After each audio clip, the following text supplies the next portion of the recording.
Olá, aula 7, cabos e polias. Bom, primeira coisa, vamos imaginar uma torre de telecomunicação. Então temos uma torre de telecomunicação aqui, certo? Bom, desenhar meus eixos também aqui. Imagina que primeiro ela seja 3D, tá? Nesse eixo aqui eu vou desenhar meu eixo Y, ok? Tá? Vou desenhar em azul agora meu eixo X, ok? Meu eixo X aqui, não importa a cor que você usar, desde que você use uma cor e você lembre dela, ok? E para cá, para cima eu vou desenhar meu eixo Z, beleza? Então esses são os meus eixos aqui, certo? Bom, sabendo isso aqui então, vamos imaginar também a seguinte situação.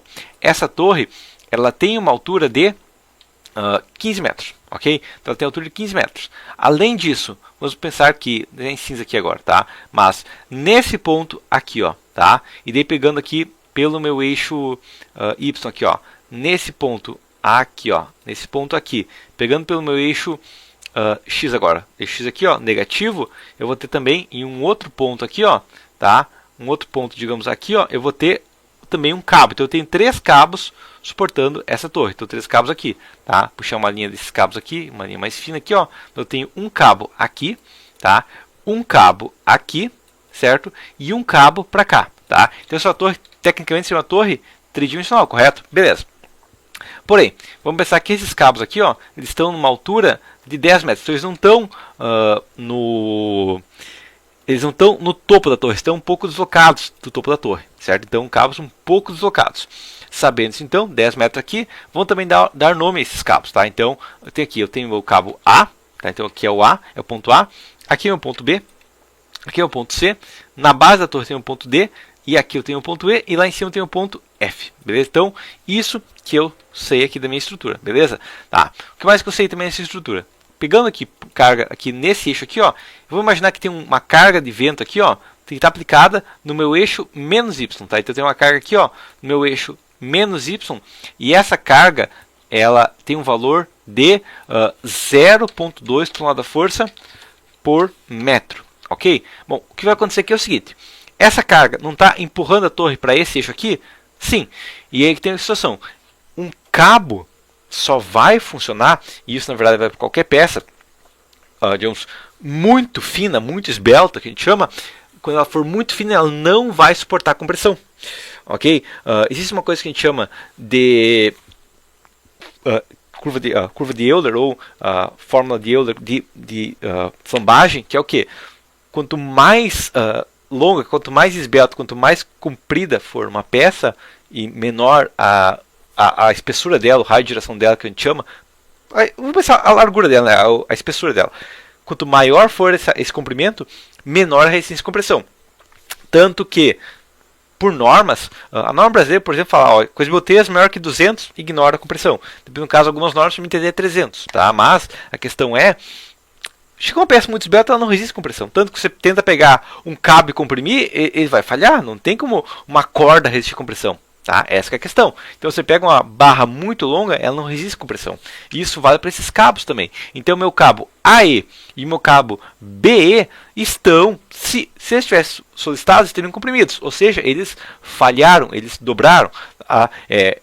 Uma corda que você soltou ela, ele ficou frouxo. Então ele perdeu resistência. Sabendo isso, então, quando eu olho a minha peça nesse eixo aqui, ó, quando eu olho ela de cá, vai acontecer o quê? Vamos desenhar essa peça aqui, tá? Então eu tenho primeiro minha torre aqui, tá? Então eu tenho minha torre aqui, vou desenhar até aqui, ela bonitinha aqui para não ficar uma coisa que parece que está torto, tá? Então daqui minha torre, beleza? Eu vou ter os meus cabos, correto? Eu tenho meus cabos aqui, ó. Eu tenho um cabo para cá, desculpa, tá? Um pouco deslocado aqui para baixo. Tenho o cabo para cá, tá? Então eu tenho meu cabo aqui e eu tenho um outro cabo para cá, tá? Mas esse cabo para o outro lado, ele estaria comprimido porque a carga de vento está aplicada aqui, ó. Tá? Então eu tenho uma carga de vento aqui, né? Que é aquela carga de vento de 200 kg por metro aqui, ó, tá? Que está aplicado no meu eixo. Ela estaria, se tivesse acontecido aqui, ó, ela estaria aproximando o meu cabo, estaria afrouxando o meu cabo não resiste à compressão, ele só vai flambar. Então, 0,2 tonelada-força por metro. Essa carga aqui, sabendo isso então, esse cabo aqui é como se não existisse, porque ele não tem resistência nenhuma, ok? Vamos pensar também que a distância do meu cabo aqui, ó, do C até D, seja de 6 metros, ok? Imagina que seja 6 metros, tá? Vamos desenhar então um diagrama de corpo livre. Na prática eu tenho aqui o seguinte, ó, eu tenho uma distância aqui, ó, de 6 metros, ok? 6 metros aqui. No meu eixo Z eu tenho uma distância de 10 metros, beleza? Tá? 10 metros aqui. Aqui tem meu ponto desenho preto aqui agora, meu ponto D, certo? Aqui tem meu ponto F, aqui tem meu ponto E e aqui tem meu ponto C, tá? Então essa questão que eu tenho aqui. E esse é meu diagrama na prática. Se a gente for desenhar realmente o diagrama exato, a gente vai ter o quê? A gente vai ter nesse ponto aqui, ó, a gente vai ter uma reação de segundo, desenhar um pouco mais fino aqui, ó, mas nesse ponto aqui, ó, eu vou ter uma reação de segundo grau, ok? Então eu tenho uma reação, digamos, para cá, né? Uma reação para cá e uma reação para cá, tá? E nesse ponto aqui, ó, eu vou ter uma reação de primeiro grau, correto? Porém, a questão que eu tenho aqui é o seguinte: eu vou ter uma reação de primeiro grau aqui, ó, na diagonal, ok? Não vai ser uma reação na horizontal, vai ser reação na diagonal, ok? Isso que a gente tem. E sabendo que isso aqui na verdade é uma peça tracionada, eu sei que a reação está aqui para baixo, né? Ela está puxando para cá, porque o cabo não resiste compressão. Então isso que eu tenho aqui. E também o que eu sei aqui também, que eu posso desenhar já, mas é que isso aqui é uma carga triangular, que para cada 10 metros na vertical, eu vou ter, isso é obrigatório, porque o cabo não vai resistir um momento, tá? Eu vou ter 6 metros na horizontal, ok? E isso sempre vale para cabos. A carga dele vai estar alinhada nele, nunca vai ter uma carga fora do plano, porque ele não é rígido, certo? Sabendo isso, então, como que a gente vai calcular essa estrutura? A primeira coisa que a gente vai fazer é calcular essa barra. Então, eu vou calcular primeiro minha torre, beleza? Então, o que eu sei da minha torre? Então aqui, somatório das forças em... Antes dessa torre aqui, só vou pensar, né? Eu vou imaginar já, porque eu sei que isso aqui é um cabo, que ele vai estar tracionado, beleza? Então isso que eu vou imaginar. E eu vou pensar o que a minha torre vai estar comprimida, tá? Isso que eu vou pensar na minha torre também, porque provavelmente é o caso, né? Porque se o cabo está tracionado, a torre tem que estar comprimida. Se os dois estiverem tracionados, eu tenho aceleração, sai correndo, beleza? Sabendo isso então, a última coisa que falta é calcular a minha diagonal aqui, certo? Calculador aqui, ó, 6 vezes 6 mais 10 vezes 10 igual a 136 elevado na 0,5 vai ser 11,66. Então, a minha diagonal aqui, ó, tem 11,66. 11,66, que é a minha distância aqui, metros na diagonal, beleza? Então, meu cabo vai ter 11,66 metros. Isso a gente vai usar nossa conta. Vamos lá, então, somatório das forças em X. Forças, o que eu tenho de forças? Eu tenho 0,2 tonelada força, que está empurrando para a esquerda ruim, negativo, ok? Multiplicado por 15 metros, tá? Mais reação horizontal em D, mais o meu cabo C, né? Minha força C, posso mostrar, ou força barra C, mais barra CE, multiplicado pela largura que eu tenho em X, que é 6, dividido pelo comprimento total de 11,66, igual a zero. Ok, isso que eu tenho. Sabendo isso então, jogo para o outro lado, vou ter RHD mais 6 sobre 11,66, vou colocar aqui, 6 sobre 11,6619, aqui no caso para ser mais preciso, 0,5145, RHD mais 0,5145 BCE igual a 0,2 vezes 15, vai dar 3 toneladas força. Ok? Então, o que eu sei aqui é que a carga horizontal da minha peça é de 3 toneladas força, e os dois juntos resistem 3 toneladas força. Próximo, somatório das forças em Y. Tá? Força em Y aqui agora vai ser igual ao quê? Vai ser minha... Primeira coisa que eu tenho aqui, então positivo para cima, o que eu tenho? Eu tenho minha reação vertical em D, ok? Menos, porque está puxando para baixo, minha reação, eu posso colocar a minha barra CE, multiplicado por 10, que é o meu componente em Y, dividido por 11,66, ok? Igual a zero. Então, meu RVD igual a 10 sobre 11,6619 vai dar 0,8575. Então, 0,8575 BCE. Ok? Então, isso a gente já sabe da estrutura. Então, eu sei que a minha peça aqui, ó, minha reação vertical e reação horizontal, uma é baseada na outra. Então, eu não consigo calcular isso aqui exato. Mas agora o que eu posso fazer é calcular os momentos. Beleza? Então, somatória dos momentos. Posso escolher qualquer ponto? Pode. Nesse meu caso, por questão de simplificação do cálculo, eu vou escolher qual ponto? Eu vou escolher o ponto onde passa a maior quantidade de cargas. Bom, eu tenho essa carga aqui e esse componente aqui na diagonal. O componente na diagonal é um pouco mais complicado de calcular, então eu vou tentar matar ele calculando por um ponto que ele passa, que é meu ponto E. Então, somatório dos momentos em E. Beleza? Poderia calcular em D? Poderia, um pouco mais complicado, mas poderia, tá? Bom, até calcular em D aqui só para ser mais complicado mesmo, tá? Se você quiser mais fácil, sempre que possível, calcula na diagonal. Vou calcular em D só para ser mais complicado, ok? Para entender como é que é feita a conta mais complexa, no caso, tá? Bom, o que eu tenho aqui é o seguinte. Primeira coisa, quais são as forças que eu tenho no ponto D? Bom, eu tenho minha reação horizontal em D, ela está em D, não importa. Eu tenho minha reação vertical em D, ela está em D, não importa. E daí eu tenho o quê? Eu tenho essa carga aqui em verde, 0,2, positivo e negativo. Ele está girando no sentido anti-horário, então ele é negativo. Menos 0,2 multiplicado pela altura de 15 metros, então força multiplicado pela distância. A distância é 15 sobre 2, ok? Mais, tá? Agora eu tenho minha carga do ponto, minha barra CE. A questão é, essa barra CE, qual é o momento fletor que ela gera?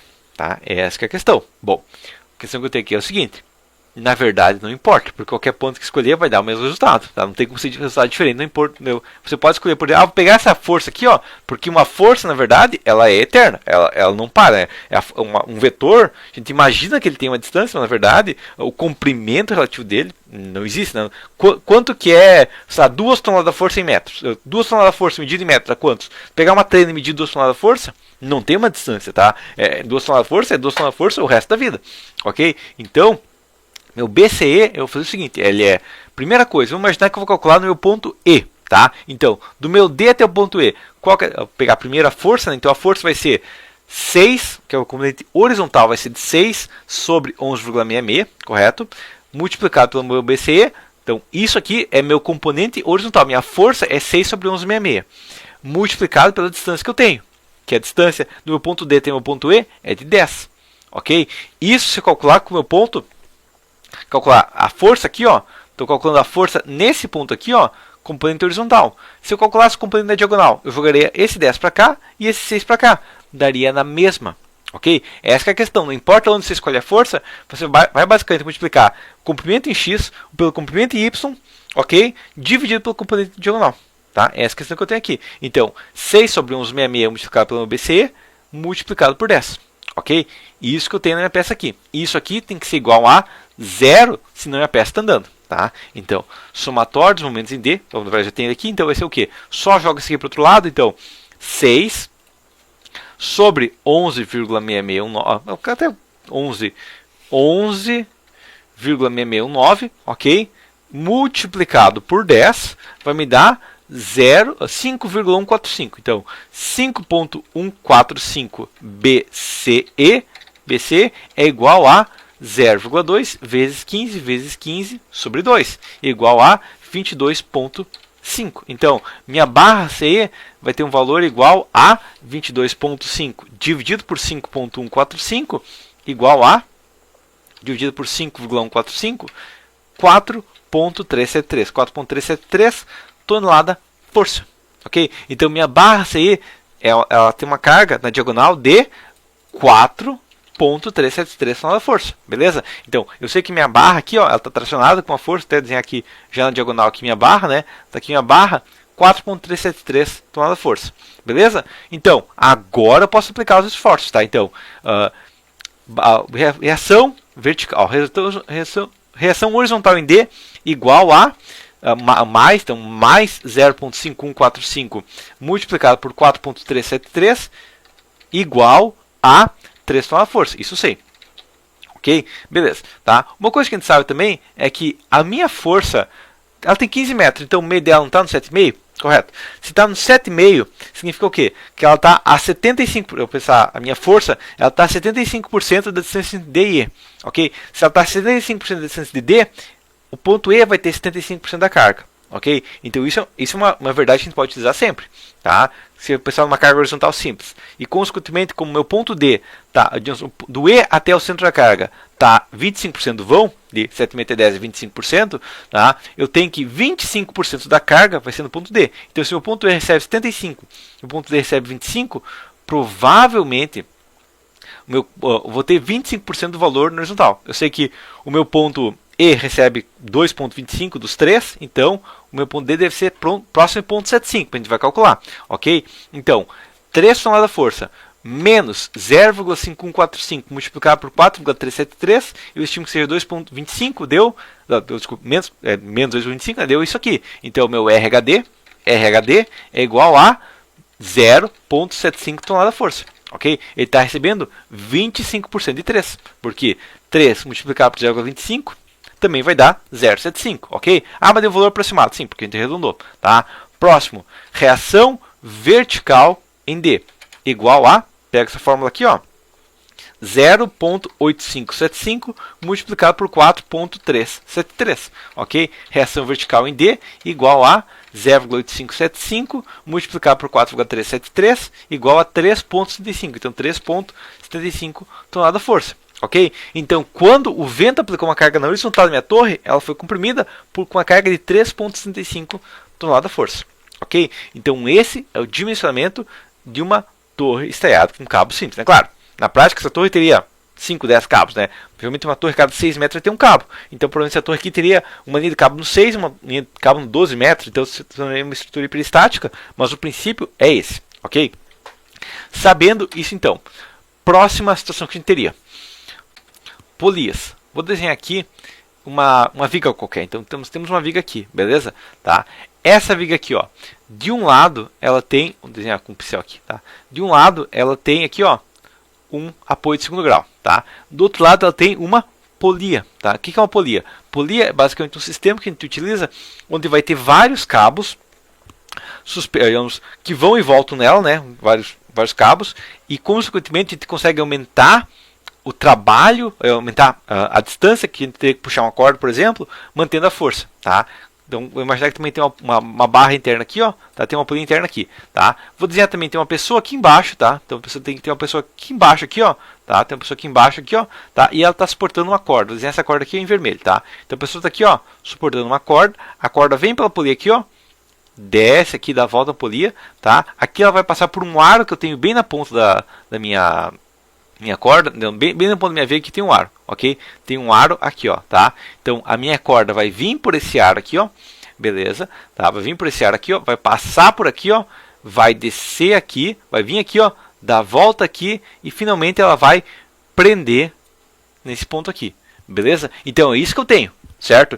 Vamos pensar até pior, né? Na verdade, vamos pensar aqui, ó, que nesse ponto aqui, ó, essa viga na prática ela tá até passando um pouco, tá? Por quê? Porque se essa corda aqui soltar, a viga vai cair na cabeça da pessoa e ela vai morrer, tá? A questão é, vamos pensar assim na situação. Aqui dentro dessa viga aqui, ó, em cima dessa viga aqui, nós temos uma caixa, tá? E essa caixa aqui, ó, pesa no total aqui, ó, 400 kg-força, beleza? Então essa pessoa ali está agarrada ali e ela tem que suportar essa polia.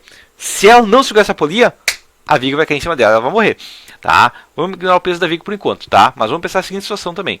Nós temos aqui, ó, a gente tem desenha até em cinza aqui, ó, a distância, tá? Então, aqui até aqui, ó, eu tenho, digamos, uma distância de 3 metros, ok? Então, eu tenho 3 metros, e daqui até chegar no eixo da minha polia, vou ignorar a espessura da polia, eu tenho 2 metros e 40, ok? A questão é, qual a força que essa pessoa precisa fazer para a viga não cair na cabeça dela, ok? Essa viga prolonga para cá, mas para cá não tem nada, é só para dar um peso e matar a pessoa, beleza? Sabendo isso, então, o que a gente vai fazer aqui é o seguinte, denominar os pontos. Então, aqui, ó, eu tenho meu ponto A, tá? Então aqui é o meu ponto A, e aqui eu tenho meu ponto B, beleza? Então esse é o meu ponto B. Seguinte situação que a gente vai calcular primeiro é que nós temos somatório, primeira coisa que eu vou fazer aqui, ó, somatório das forças em X, igual a 0. Eu tenho uma força em X, tecnicamente, eu vou fazer isso aqui, vou até desenhar as reações aqui, ó, mas eu sei que eu tenho uma reação aqui, ó, beleza? Eu tenho uma reação aqui e eu sei que tem essa polia aqui, tá? Que depois eu vou determinar como vai ser isso aqui, mas eu sei que essa polia aqui, ó, com certeza eu sei que ela está tracionada, tá? Porque é um cabo e está tracionado, beleza? Tá aqui tracionado, ok?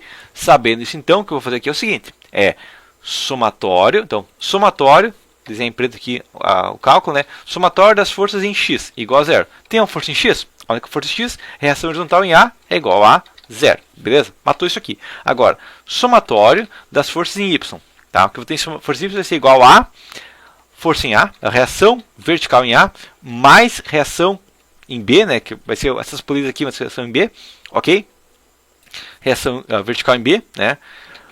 Menos 400 kg/força igual a 0. Sabendo isso, então, RVA mais RVB igual a 0. Isso que a gente sabe também, tá? Isso aqui não é novidade para ninguém, certo? Sabendo isso, então, o que a gente vai calcular agora é somatória dos momentos em A, ok? Isso que é somatória dos momentos em A. Sabendo isso, então, eu tenho o quê? Eu tenho que o momento em A vai ser, primeira coisa, vou ter 400 kg/força girando no sentido horário, tá? Isso pensando na viga, ok? O somatório dos momentos em A vai ser 400 kg/força multiplicado por 3 metros, menos minha viga, meu B aqui, a viga está sendo puxada para cima por causa dessa polia, ok? Então, menos, o que eu tenho aqui? Eu tenho, aqui, peraí, puxa para cá, beleza? Menos reação vertical em B multiplicado pela distância de 3 mais 2,40 igual a 0, ok? Então, 1.200 menos 5,4 RVB igual a 0, 5,4 aqui, 5,4 aqui RVB igual a 0, então 1.200 igual a 5,4 RVB, 5,4 RVB igual a, então, 1.200 sobre 5,4 igual ao meu RVB, igual a, quanto que é 1.200 sobre 5,4? 1.200 sobre 5,4 igual a 222,2 kg. Então, 222,2 kg força. Ok? Então a pergunta é, essa pessoa consegue puxar um cabo de 222 kg força? Não, ela não consegue. Ela vai ser destinada de morrer? Talvez. Porque falta calcular uma coisa, que é o quê? Bom, se tu for pensar nessa polia aqui como um todo, então vamos imaginar essa polia aqui, ó. O que a gente sabe é o seguinte, ela é um cabo, beleza? Então o que eu tenho aqui, ó, olhando aqui nessa peça aqui, eu tenho o seguinte, ó. Eu tenho a minha polia aqui, tá? A polia tá aqui, tá? Eu tenho os meus cabos aqui, ó. Então eu tenho meus cabos aqui, tá? Eu tenho um cabo aqui, eu tenho um cabo aqui também, certo? Eu tenho um cabo aqui e eu tenho um cabo aqui. A questão da polia é a seguinte: a polia, ela tem uma carga constante em todos os cabos, porque não tem atrito, tá? Tem até um mínimo atrito, mas é muito baixo. Então o que eu sei aqui é o seguinte: eu tenho 3 cabos suportando essa região aqui. Então na verdade eu tenho um cabo aqui, tá? Eu tenho mais um cabo aqui. Esses 3 cabos aqui, ó, estão os 3 suportando essa peça, essa viga. Então o que está acontecendo aqui na prática é que esses 3 cabos aqui, ó, esses 3 cabos juntos aqui, ó, esses cabos aqui, ó, juntos. Então cabo 1, então cabo 1 mais cabo 2 mais cabo 3, componentes 3, né, igual a 222,2, ok? E o cabo 1 igual ao cabo 2 igual ao cabo 3. Então isso é igual a 222,2 sobre 3, ok? Isso está acontecendo na prática, porque os cabos são tensionados igualmente, tá? Não tem atrito ali para ter, claro, tem, mas é a mesma coisa, a gente vai ignorar ele para ter uma carga diferencial, então dividido por 3, então na prática, então é igual a 74,1, vai dar para ser 74,1 aqui, ó, quilograma-força, ok? Quilograma-força, ok? Então na prática, sabendo que todos os cabos são iguais, isso aqui vai ser o cabo 4, também vai ser o cabo 4 que eu denominei, mas também vai ser 74,1 kg/força, ok? Então o que a gente tem aqui é o seguinte: quando a gente tem um sistema de polias, o cara está suportando tá puxando essa corda aqui com 74 kg, mas ele está suportando na prática um peso de 222 kg, ok? É isso que está acontecendo. Então, quando tem um sistema de polias, como os cabos são totalmente igualmente solicitados, a pessoa consegue puxar uma carga muito maior, ok? Então a pessoa vai conseguir puxar essa carga aqui. Se ela conseguir puxar 75 kg, ela já está levantando essa viga aqui, e essa caixa, depois de um tempo pode ser tirada do lugar e tudo mais, mas ela não vai morrer, porque essa viga vai cair. Por quê? Porque o peso total ali é muito menor. Não precisa levantar 400 kg, não precisa levantar nem 200 kg para levantar essa caixa de 200 kg, tá? Porque ela está usando tanto essa alavanca aqui, usando o ponto A para ajudar, mas ele está usando 3 cabos para ajudar. E com certeza ele poderia ter mais cabos, ele poderia ter 10 cabos aqui. Ele poderia ter uma polia adicional que também subiria enquanto ele levanta, que reduziria mais a carga ainda, certo? Então, sistema de polias pode reduzir consideravelmente a carga, tá? Mas também ele pode dificultar um pouquinho o cálculo em alguns casos específicos. Tá? Se tivesse uma polia na diagonal, por exemplo, um cabo vertical na diagonal, complicaria um pouco o cálculo, mas é um sistema realmente utilizado na prática que pode auxiliar a reduzir a carga global de uma estrutura, beleza? Então seria isso, até a próxima.